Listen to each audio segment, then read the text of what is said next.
one to his right on the right hash, goes immediately to the receiver on the far left side. And that is Nicholas Watanabe into the end zone for his first score. He ditches the defender, makes the move, and pivots into the end zone. Touchdown Westlake. Nicholas Watanabe gets his first varsity touchdown here in the 2020 season. Well, just a really nice drive here from Westlake to start this game. 8-play drive, 90 yards, methodical. They did it with the run. On third down and 4, here's the snap. They make the run now. He's looking to move to the right. He runs out of real estate, bounces the other way, and here comes the rush. Boom! He is hit at the 27-yard line, and that's a little bit better introduction there as Hayden Bray and Nick Morris doing a number there to try to control the pocket. As Childers got outside the pocket, John, you can really see it collapse. Textbook defense here from Westlake's linebacking core and the defensive end, Hayden Bray. And that's the adjustments I was talking about earlier with Tony Salazar, the miss, and that's really what Klubnik brings in this running game for the Chaps. Here's the snap on 2nd and 1. Open playbook here. Tons of time. Firing towards the end zone. And Greathouse is open, and he hits him in stride. Touchdown, Westlake. Wow. What a throw from Klubnik. Right on the money to Jaden Greathouse. Right over AJ's coverage. But he got the inside step there, and he was gone. Brilliant 31-yard touchdown pass from Klubnik to Greathouse. Touchdown, Westlake. And Greathouse only 2 catches, 15 yards last week against Clemens. We talked about wanting to see more of the tremendous sophomore receiver here in this game, and that was a double move to the inside, and great job by the offensive line to get him to move when he caught the football, and a good play there by the Westlake defense. 2 wide receivers each way on 3rd and 5. Childers in traffic. Here he comes, and what a play by Morris again. He comes up, he puts his right hand into the legs, maybe the lower calf area of Childers, and drops him for a sack. Big-time play there by the new linebacker, Nick Morris, getting his first opportunity to play here in a Westlake football uniform. Good snap. Barnett going to rugby style this one. Spiral it down, and it's going to hit. Bounce near Westlake Chaparrals, and they're going to ice this one down inside the 5-yard line all the way to the 3. And that's just the unfortunate situation that you find yourself in if you're the Panthers. There's not much you can do there except watch. Jalen Gibson is the punt return man, and he was just kind of caught in between the 5-yard line and the goal line, and there was nothing he could do. Just a brilliant job there as Westlake able to punt the ball down and play the field position game. Now things get interesting out of the shadow of your own goalpost if your Childers down 14-0. Of course, the Midway Panthers final 16 seconds of the first quarter down 2 scores. Westlake got a sack, got a safety last week against Clemens. Certainly looking for one here.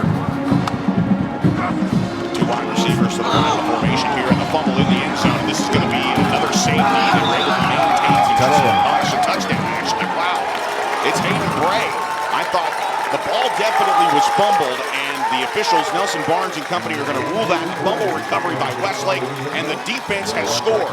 We thought maybe it was going to be a 2nd straight week with a safety for the Chaparrals, but we get an opportunity to take a look at the replay to kind of settle that score in the back of the end zone. But that is a touchdown for Westlake, and the way he's reacting, folks, Hayden Bray is fired up.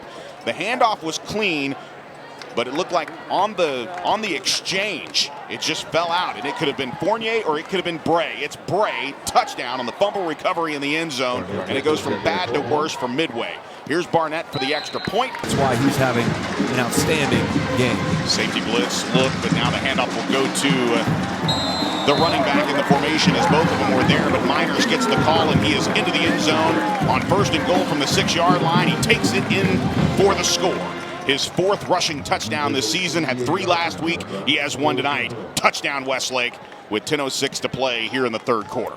If you thought Westlake looked good last week against Clemens, 53-7. Haverly on the stop there along with Rodriguez. Now rolling left is Klubnik. Fires, has a man wide open at the 18-yard line, and streaking down the left sideline is Luke Nicholas, and he is in for the score. Touchdown Westlake from 35 yards out. Cade Klubnik finds Luke Nicholas streaking down the sideline. That's his 2nd touchdown reception of the season as Luke finds Pater. Touchdown Westlake. 10 here from the 44-yard line. Trying to get the hard snap here, but he gets it. Here comes the rush, and Childers has absolutely no chance. Fournier's the one that got there first, and he's probably going to get credit for the majority of that sack. but that's just a rush that you cannot stop. They were coming, they pinned their ears back on 3rd and long. Braden Davis getting there as well athletically, and that is just a shame because you started to see Midway really put things together. And I believe a timeout's been called. We will take it as well. Back in a moment. This is Westlake football. It's right. Klubnik has a receiver to his left, the back on either side. On 1st down and 10, they run the bubble screen here as Zane Miners picks up a head of steam, and he's only got one man to beat. To the 25, 20, 15, 10, 5, dives for the goal line. Did he get in? No, he did not. All the way down to the 1-yard line is where his knee hit. So just beyond pay dirt on that swing pass, and Miners is not happy. He really wanted to score on that play as he got into the open. Brilliant downfield blocking.